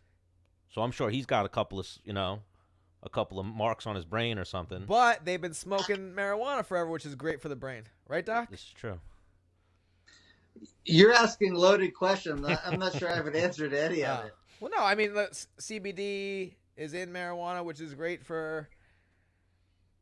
All right, whatever. Or helps the brain a little bit, possibly. Some people. Great anti-inflammatory effects. Doc, do you think I think that far ahead if I'm loading up questions on you? You're spur of the moment. So even we asked about Conor Cowboy. Did we say who we think's going to win that fight? No, he just said it was a good fight. Good fight. I will take Conor in that fight. Yeah. I will, I too. think he'll have a speed advantage. But it'll be interesting to see him back. You know, how's his body held up? How's he been living? There's a lot of questions. What will his weight be when that fight happens? By the looks of it, he's been living a party lifestyle, training a little bit, but a party lifestyle, drinking a lot of Proper 12.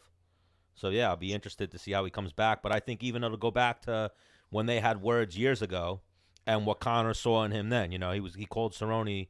He was like, I'll break you like a board. I'll snap you in half, you know. He was like, you're stuck in the mud. You're in slow motion. And he was ready to fight Cowboy back then. So, Cowboy has a lot of mileage on him, too. Yeah. Yeah, but he doesn't look like his last few performances. I'm like, man, he starts out a little slower than he used to. But I feel like he starts to pick it up. And Where Conor's a quick starter. This is true. Yeah. I mean, that was a rough fight with Gaethje that he had. Yes. And even I think Gaethje is a whole nother animal.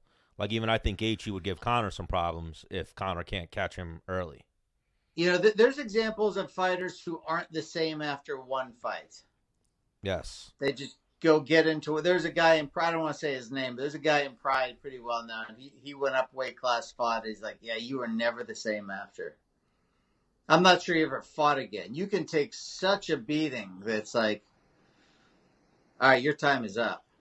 Yes. So here, we've had you for a minute, Doc. Before we let you go, another huge fight that was booked is Khabib versus Tony Ferguson. Yeah. How do you see that one going? Man, it's so hard to bet against Khabib. That being said, Tony's a very unique guy. Yeah. His wrestling's different. His ground game's different. You know, his aggression and his cardio, his striking, it's very interesting. Yeah. Like, if you ask me who I would pick, I'm going to go with the undefeated guy, but I wouldn't put any money on it. I'm going the total opposite way. I think Khabib grabs him, throws him to the ground, and he's not moving. That's it. Yeah. I feel like this will be Khabib's hardest fight. Yeah, agreed. I don't. I think where everyone else that Khabib grabbed, threw down, got on top of him, they panicked and just focused on standing up. And Khabib was like, nope, now this is my world. I'm just going to bring you back to the mat. I'm going to grab your wrist. I own that wrist. I think Tony's going to close his guard, start elbowing him, and then the second Khabib pops up, Tony might pop up, and he's going to make it a scramble. And then, so who'd we see just almost guillotine? Dustin Poirier, just almost guillotine Khabib. There's no better front headlock series in MMA than Tony Ferguson. The other thing, too, is does Tony move and keep his back off the cage? Yes. Because I don't think of the open, Khabib takes him down. No. Like, you can watch the Al Iaquinta fight and a few fights. Like, I think he took Al down once in the open mat. But even Conor, he had a little bit of trouble in the open mat taking Conor down. He had trouble taking Al Iaquinta down in the open mat. He couldn't take T-Bow down because he couldn't clasp his hands. Like, all Khabib's takedowns are off the cage, or majority of them, 99%. Yeah, exactly. I mean, there are a few people that can run a guy across the cage in a double leg. Yeah. Josh Koscheck. Not Khabib, though. Right. Like, I remember we had Sean Bunch on the show, and we asked Sean Bunch how Khabib's wrestling was. Like, could he be on the world team? And he was like, No, hell no. Hell no, he couldn't be on the world team. His wrestling's not that good. You know? Like it's No, Bunch is right though. His cage wrestling is better than anybody's. Yes. I don't any wrestler who's ever competed, your cage is not as good as Khabib's in the open. There's a reason why he didn't make a Russian national team. That's not his super strength. His was.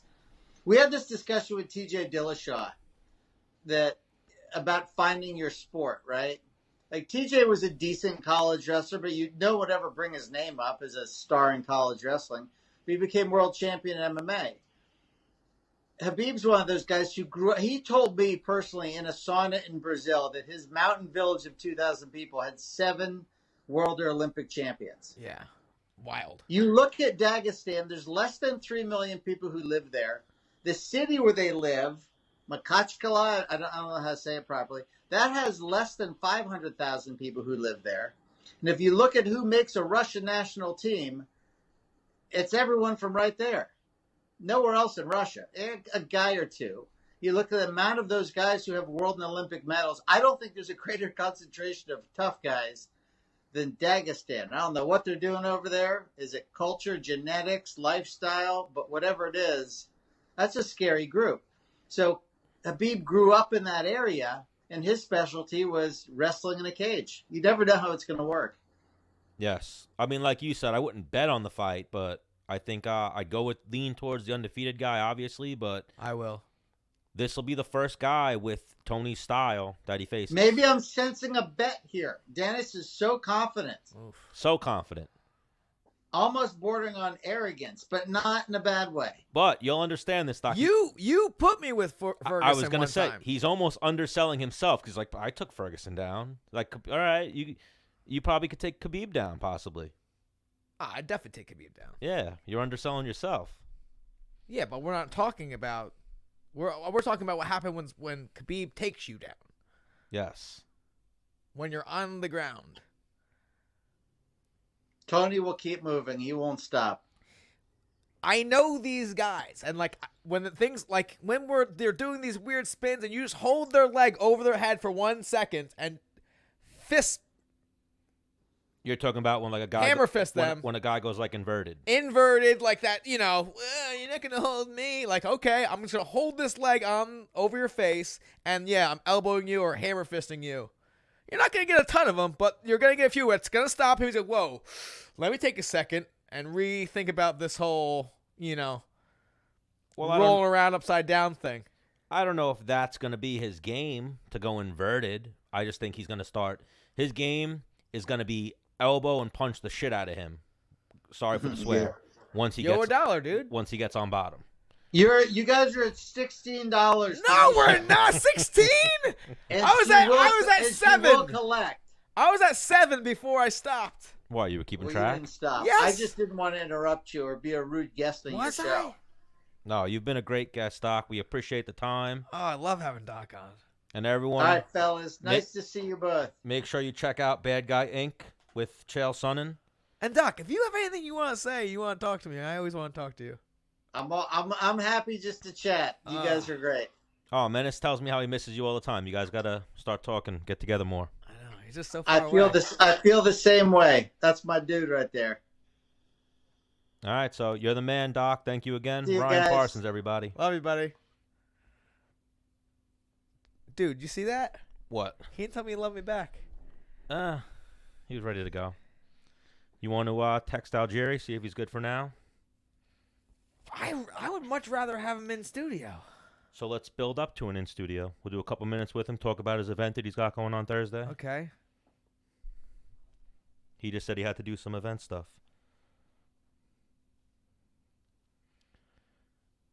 Keep talking, Stan. All right, I'm talking. But yeah, Doc definitely knows his shit. Someone asks, is that Matt Serra?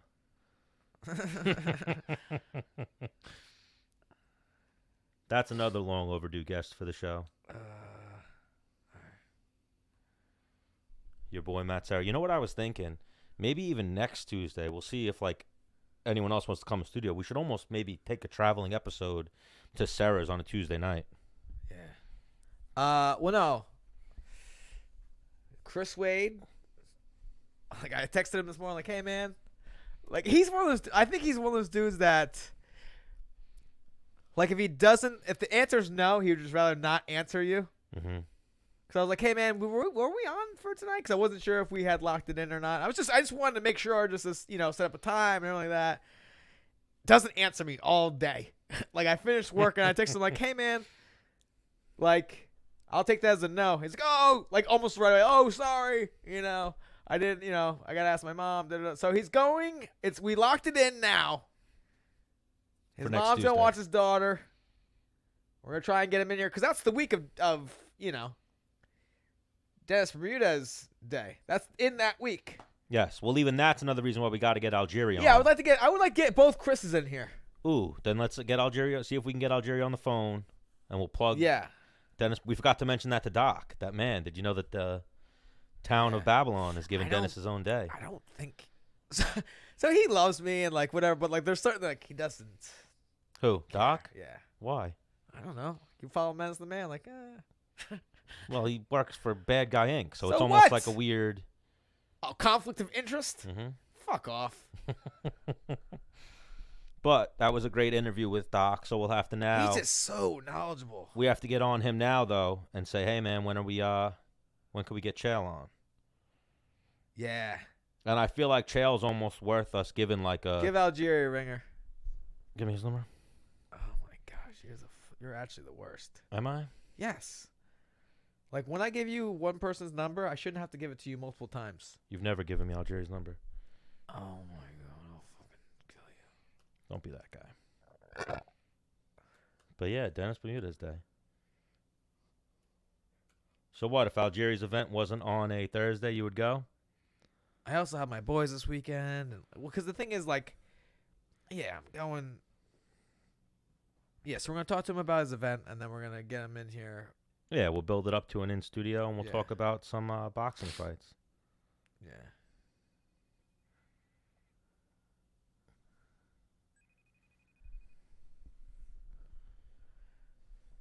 I mean, he's probably expecting you. You mean you? Oh, there we go. Oh, Chris! Oh, what's up, Menace? Do you always wear... Can you turn us horizontal? If you go horizontal, you'll get both of us. Oh, okay. There you go. There you are. Yeah. All right. That's weird. That works What's like up? that. What's up, gentlemen? How are you? Nothing, dude. You're having like a fucking boxing party this week. Yeah, bro. It's exactly what it is. It's fucking nightlife meets boxing. That's amazing. I love that concept. Yeah. Yeah, it's something that it's actually big in the UK. They do a lot of shows like that. We just don't have it here, so we're trying to get that going. I mean, it's something that I think it fits in perfectly with New York City, places like Miami. I think even Chicago and LA. And it can bring more people to the sport. Maybe people that aren't necessarily boxing fans can come out for a night out on the town and be like, oh wow, there's actually boxing going on, and then just like all the rest of us fall in love with the sport when they see it in person. Yeah. Oh, for sure. Well, Because we went to, I think what you're trying to paint, we went to something like that in Miami, but what the guy sold us on, it wasn't exactly. He sold us on like, there's a fight, the fight ends, music's on, everybody's dancing for a couple songs, another fight. It was more like a fight card. and then get There was the an fuck out. intermission, yeah, and after the fight card was over, everybody got kicked out. Yeah. And I was like, I mean, it was really cool. But I thought it was going to be like, the fighters could be out like dancing later on the dance floor, like get a drink from the bar, you know? And it wasn't that. Yeah, well, this is gonna be a little different because it's gonna be all night long. So like, fighters gonna have 100% come out afterwards and then come hang out with the crowd and interact. And I think that's a great idea for the fans to come and see the fighters and whatnot and meet these people firsthand. Yeah, because Chris, you've been fighting for a very long time. Yeah. When is your confidence more high than after you just fucked up another dude? No, dude. That's That's exactly gosh, right. I mean, you'll say anything to any girl with the most confidence you've ever had in your life, especially if she just watched you fight. well, you're the man. Yes. I mean, you just and you know how it is. You've been training for weeks and months for that one moment when that night when it happens, you're Superman. Yeah. And on Monday morning you got to go back to being Clark Kent, but at that moment you're as high as can be. Right. Oh, for sure. Well, even we didn't start it the way we usually do. We wanted to just let the fans know Chris Algieri, boxing world champion. Welcome back to Menace and The Man. So we're talking about the event that you have going on Thursday night. What is it called? It's actually in co-promotion with DeBell Entertainment, who has been a long-time promoter here in New York in New York City and just the whole tri-state area. It's at the Terminal 5, which is a new venue for professional boxing. Terminal 5 is a very famous music venue, incredible space, and it's just different than other boxing venues. So I think that's part of the big allure of this show is the venue itself. So I think that coupled with the kind of idea of having an exclusive VIP area. We have a whole floor to ourselves, which is perfectly looks over the ring. It's going to be a lot of fun. What time does it start? I'm over here. I'm like, I can't go, but maybe I can go. But it's not. It doesn't necessarily have to be a late night. It is a Thursday, so the first bout's at 7 p.m. Doors open at 6:30. Might be a good idea to come out for a little bit. Like I'd have to be on the train headed home at like. This is pro, right? This is a pro card. This is the first pro boxing card to be held at Terminal 5. There's been amateur like FDNY versus NYPD over there, amateur boxing fights, and I believe there's been a few pro like smaller MMA cards there as well. But this is the first boxing. Nice. And now, like, hang on, I'm contemplating going. Cause like I would have to be. He's going. He's going. Here's what happens: is I'm there. I'm like, man, I'm having a good time. Things are going good, and I'm like. Because I have to work tomorrow. I got to be there at 7:30. Well, yeah, I told him. Ready to do line things, with electricity. I reminded him that your event was this week, and he went, oh. And then I went, yeah, but it's a Thursday. And he was like, oh. Yeah. Oh. Where can people get tickets and such? He's a working man now. I know. Yeah. So at the Terminal 5 website, there's a link to the VIP package that's there. Also, you can get it through my Instagram, Chris Algieri. And there's links on there. You can get it right online. So now, is this your first foray into promoting? Yeah, this is my first step into this. Something that I want to kind of get my feet wet with this. This is a perfect opportunity. Hopefully this is first of many. I've been involved with this sport pretty much in every way possible, top to bottom, except for maybe refereeing. I've judged, I've announced, I've fought, I've cornered, I've coached. So I've managed, I've advised. So might as well get out there too and put on my promoter's cap. Oh yeah, I've seen you killing it with the commentary game. It seems like that's like your new job, if you will. Hey, it looks so good. Yeah. Yeah, man. It's thank you. The commentating is a lot of fun, and it's something that I say it all the time. It's something that I've been doing since I was 10 years old with my family, sitting on the floor and be like, hey, this guy's doing that, this guy's doing that. So it's a perfect fit. It's something I would be doing anyway. So now I get paid for it, and I get the best seat in the house, which is fun because I am a fight fan. So I get to see these fights, and at this point, I'm so close to the sport and of being an active fighter. I personally know 80% of the guys that I'm commentating on. So that, I have that extra element of, you could add background. Exactly. I mean, we have to study the fighters anyway, coming up to fight. It's a lot of homework, honestly. People may not know that commentators are very well read. We know who we're talking about for weeks in advance, and we have complete bios on everybody to fill. But we also get to talk to the fighters, which is my favorite part. Yeah. You get to speak to them individually. You get to see them right before they fight, and you get to see both sides. I get to see the red corner. I get to see the blue corner. I know exactly what these guys' aura is as they're coming into fight week. So it's really telling, and it's been extremely interesting for me to see these guys close hands so close to a fight. So now, fight night, what are you going to be doing? Walking around with your promoter's cap on? You going to do any commentary? I've seen you do ring announcing in the past.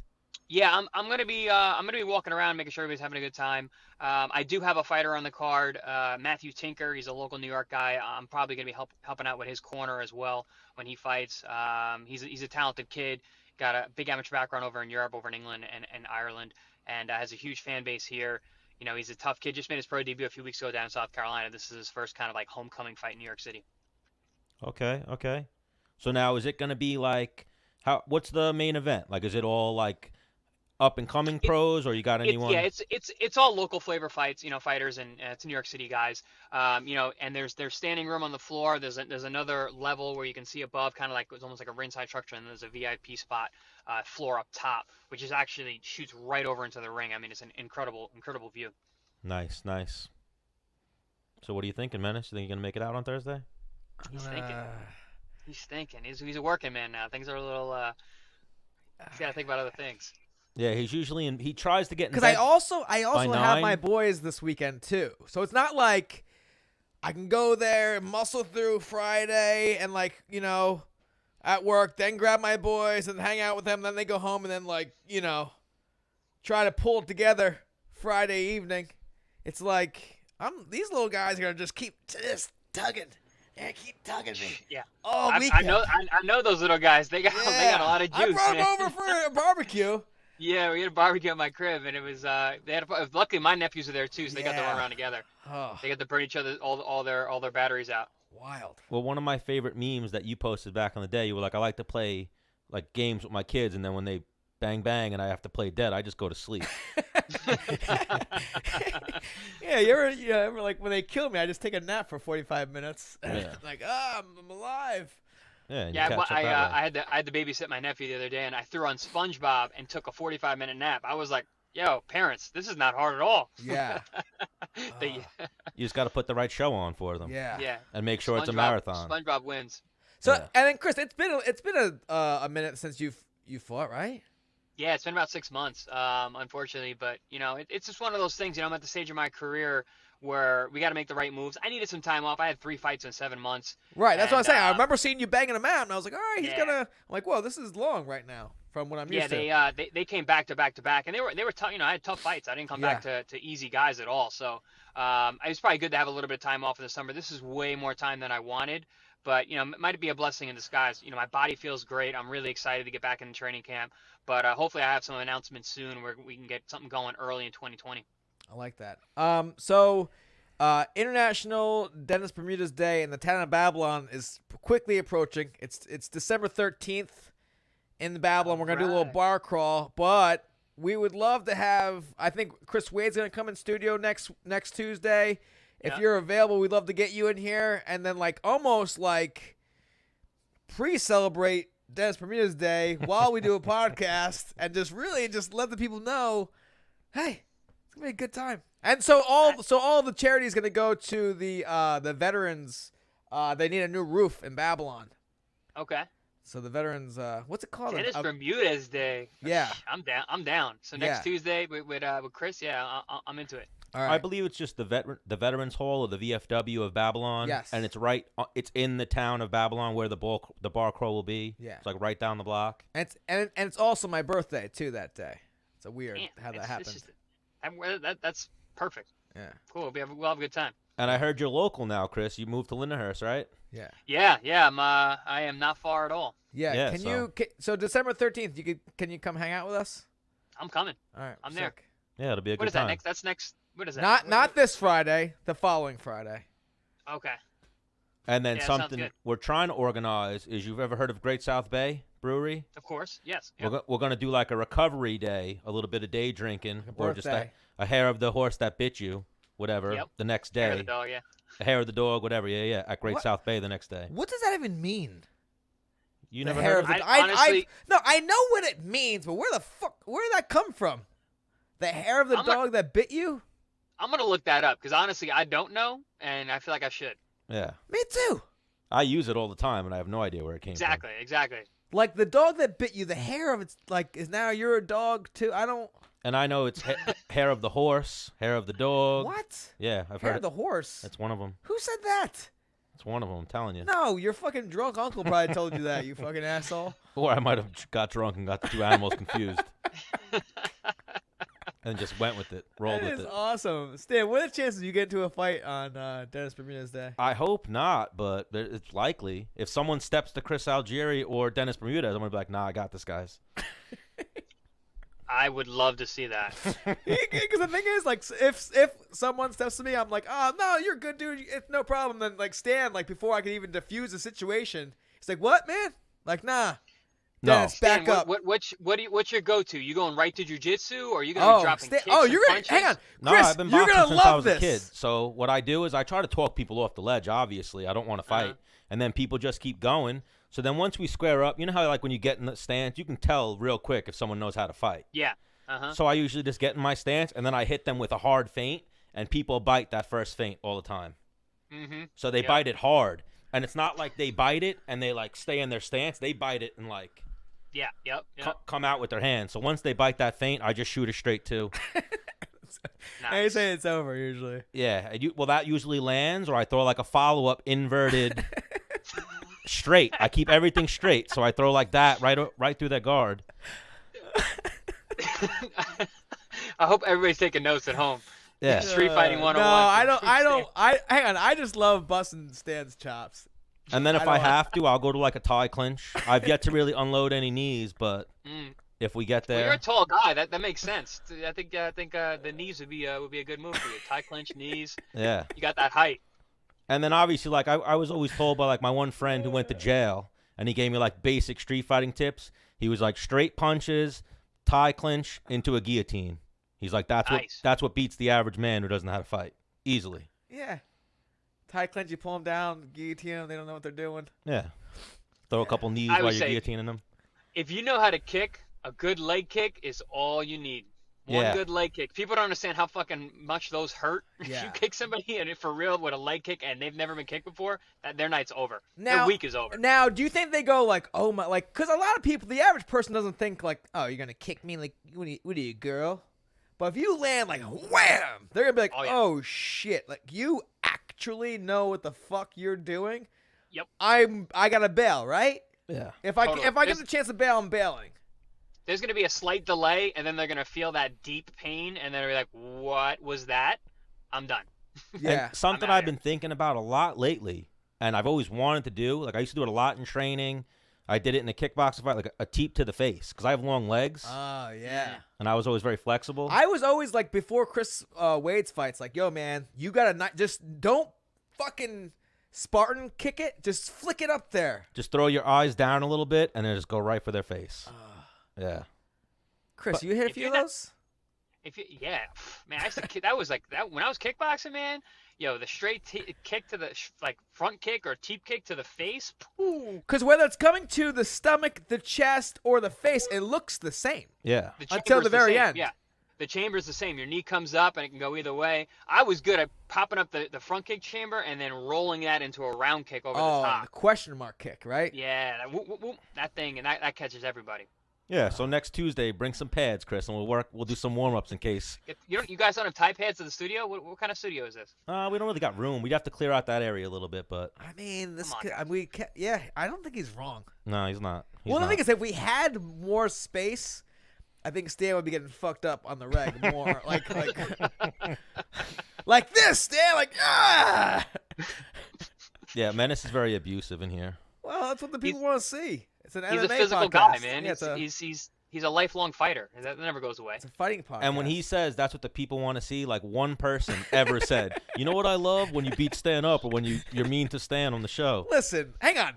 The stuff that you laugh at in, like, comic movies is people getting hurt. This is true. I don't want to see you get hurt, Stan. No. No, but you would like to see a little grit or like... Well, I don't know if you've seen it, Algieri. People love Menace beating me up videos. Like I have not seen that. I gotta check that out. Every now and then we have a guest on where I mess up their name or I have problems with the phone calls and whatnot. So Dennis goes, how many leg kicks you want me to give him? Well, you know what? I'm going to leg kick him for you. And people are like, yeah, please do that. Send me the video. Hang on. How many more times do you think I need to hit you, like, out in public before we have, like, a small montage?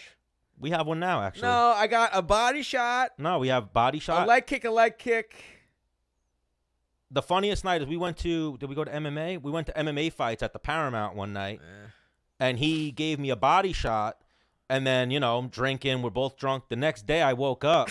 No, like 3 days later I woke up, and I'm like, what the fuck happened to me? And I had the deepest purple bruise on my ribs, like right over here.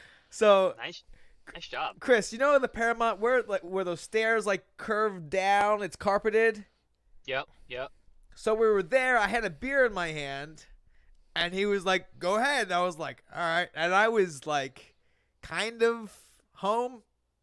You know, like it wasn't until I saw the video I was like, "Oh, that's right."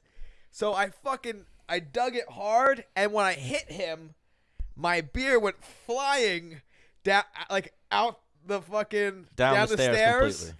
Gone, just disappeared. But I dug it hard, and I'm like, and he walked through it, and I was like, what? And he did like kind of one of those, and he was like, then like he like under his breath said like, no, you got really good. I was like, I knew I did, you fucker, you know. But he was doing a poker face in front of everybody, and then 1 week later, he's like, yo, Dad, I meant to show you this. He still had bruising. I was like, Stan, why did you show us? We had gold, dude. A week later, yeah, still bruised. Professional fighter, fucking body shot. Yeah, but I never did that in a real fight. Did you buy him another beer because he spilled it while punching you? No, he then said, "Yo, you owe me a beer," and I was like, "All right, I'll pour my beer in your mouth right now." So that's what we did, and I just poured my beer. And he says he was home. He wasn't home. No, so I said I. He just opened his mouth and was like, "Yeah, pour it. Go ahead." So that's how we roll here at the Menace and the Man show. Unfortunately, I'm trying to change my ways. But this Thursday, everyone be sure to go check out Chris Algieri's event. We wanted to talk some boxing with you, but we'll let you go. We know you got some logistics to do and whatnot, and we'll save our conversations for next Tuesday. Yeah, that sounds good. Sounds good. We want to talk about Joushua Ruiz, too, Wilder Fury rematch. People dying. No, what do you mean people dying? The boxers who are... Yes, yeah, and yeah. That's actually another thing why we've been meaning to get you on is because we want to talk about all of that, like the dangers of boxing and whatnot. Yeah, I got a lot to chime in on that. You know, stuff that especially with the passing of Patrick Day, is a good friend of mine. Yeah. I've delved myself headfirst into any kind of research there is for this. Unfortunately, there's not a whole lot, but there might be some avenues to create something, and I'm actually working on that behind the scenes now. So that'll be a good thing to talk about. Yeah. Oh yeah, definitely. All right, so Chris Algieri, thank you for the time.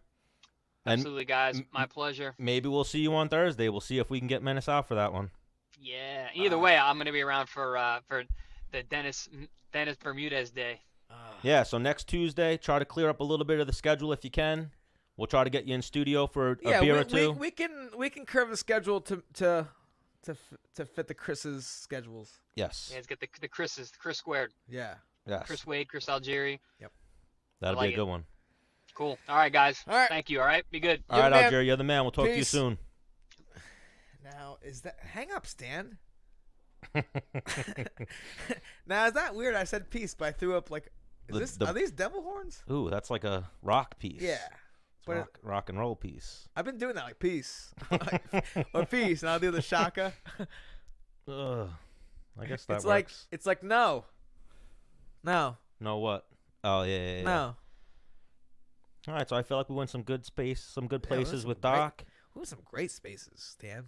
So now we'll just preview this UFC Washington card quick and then get the fuck out of here. You owe Misha another $1. No, I was going to say, I was just thinking we don't have a swear jar here, so I don't give a fuck. Yeah, when I cursed like talking to Chris, I was like, oh shit, Is this still the same conversation? Is Cynthia fighting? Calvillo is on this one. Oh. Former guest. What do we got on the prelims? The only person I know is Trevor Smith or Matt Wyman. We'll just go. I don't know them. All right, so we'll go prelims. Bryce Mitchell versus Matt Sales. Do you know either one of them? I know Matt Sales is an Alliance guy. I'm going to go Bryce Mitchell. I know Bryce Mitchell's I believe undefeated or very highly touted at the moment. All right, I'm going to go Bryce Mitchell as well. Have you ever trained with Billy Quarantillo? I don't think so. I believe he's a Sarah guy. Oh. Or a New York guy. He's fighting Chris Fishgold. Okay, I'm going to go Billy just because he's got a black and white picture. Yes, I know Billy is good friends with Rivola. Okay. And I'm pretty sure he's a Sarah guy. Thiago Alves versus Tim Means.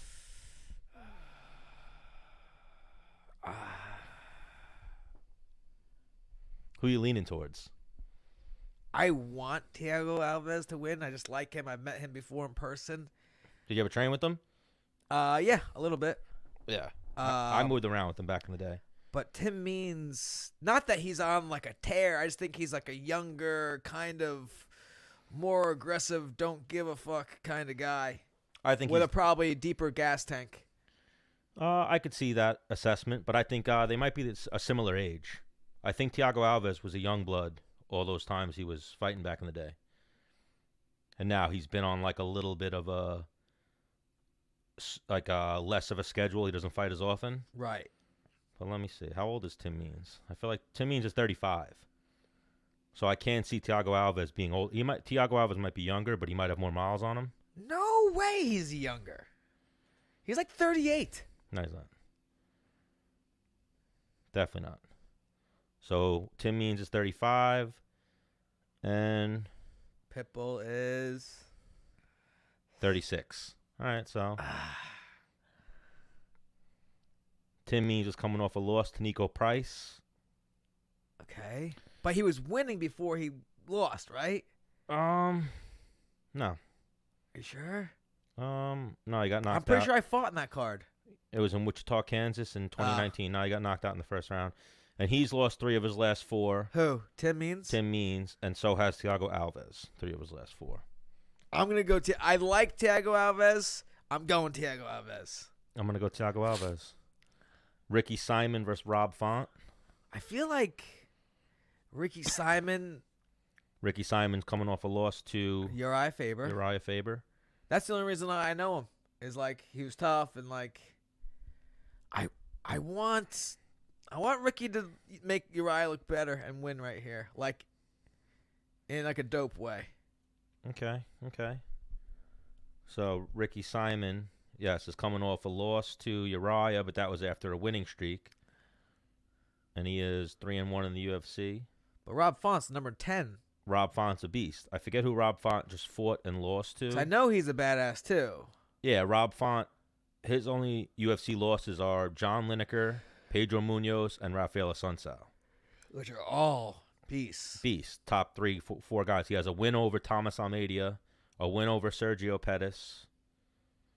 So if I'm a betting man, I'm going Rob Font, but I want Ricky Simon to win. All right, I'm going to go Ricky Simon. Okay. I think he pulls off that upset. Okay. So then main card, Cody Stamann versus Song Yadong.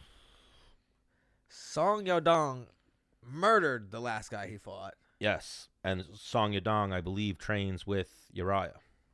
I think so. And they're very high on him. Yes.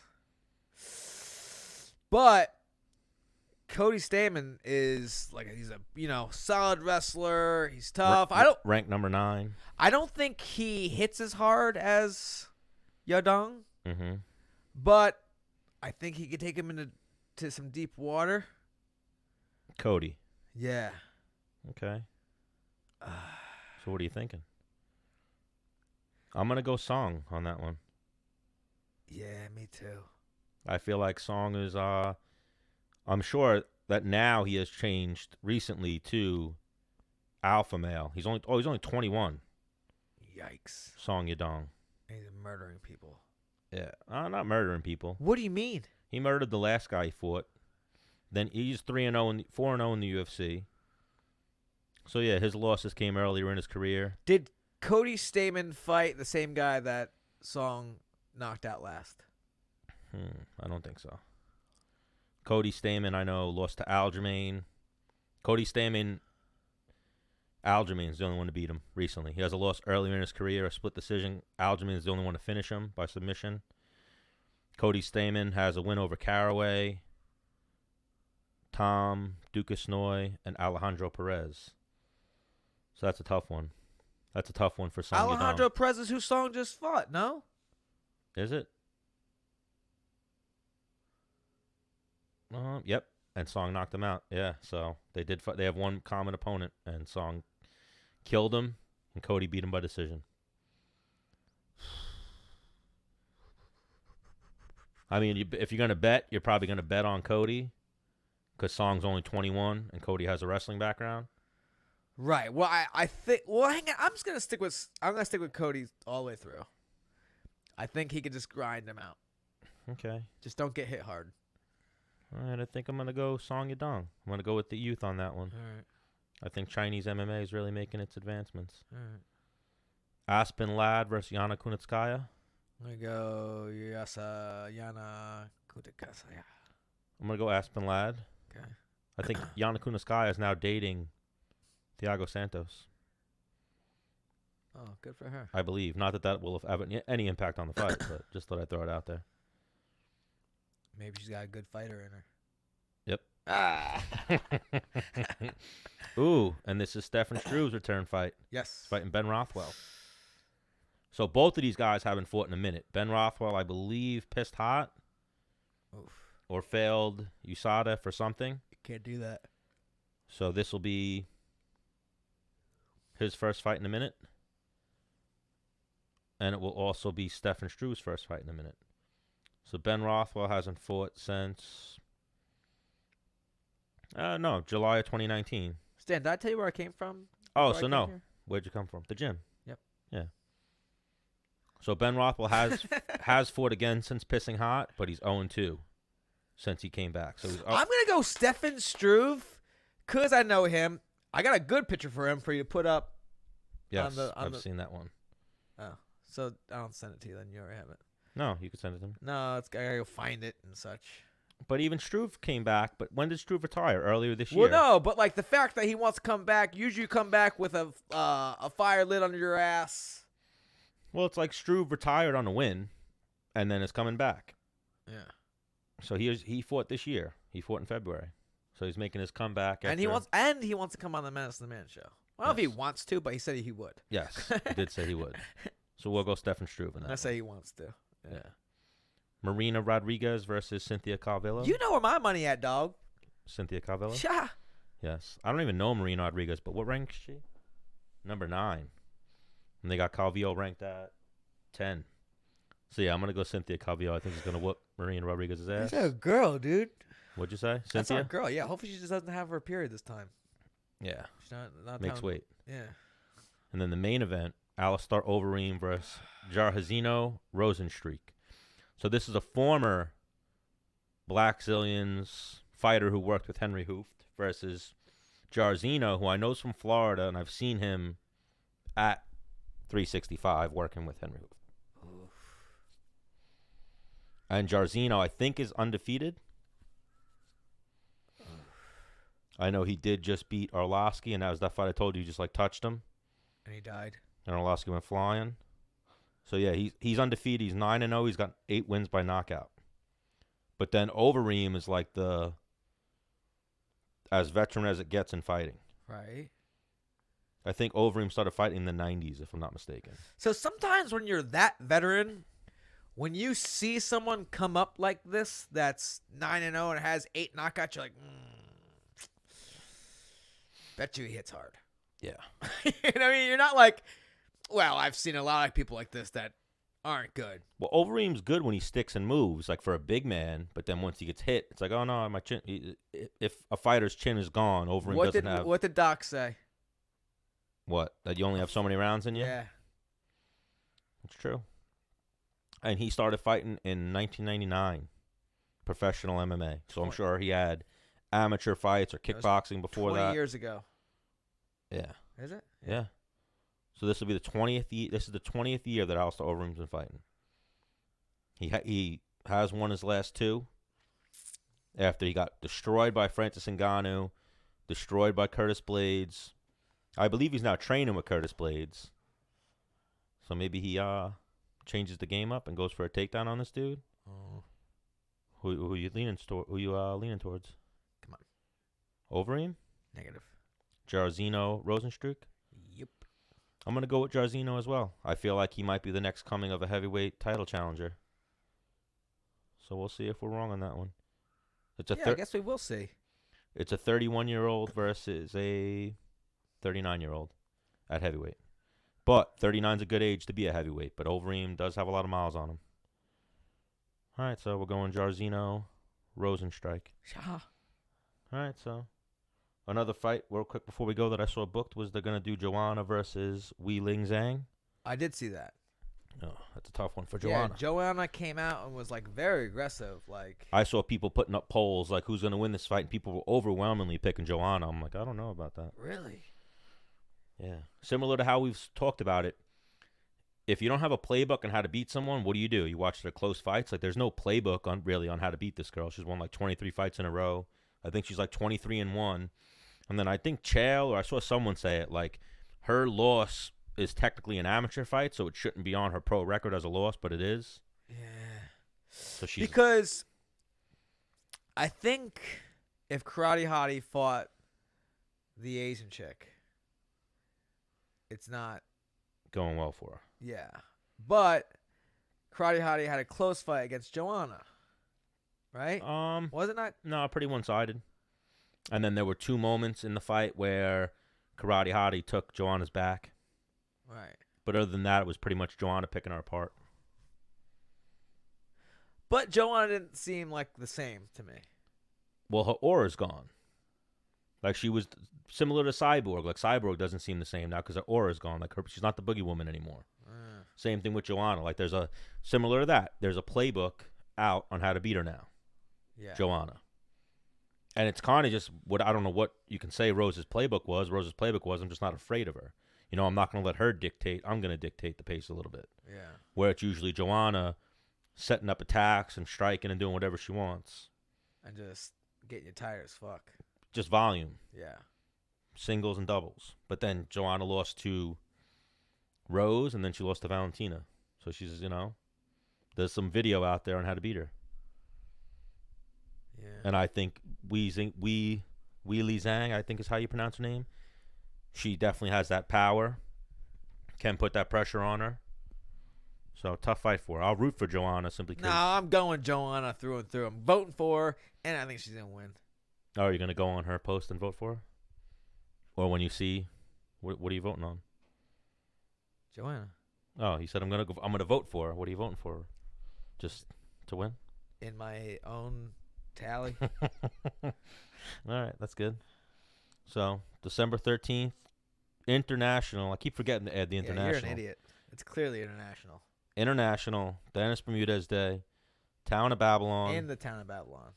In the town of Babylon. It's only Dennis Bermudez Day in the town of Babylon, even though it's international. All throughout the town of Babylon. Uh.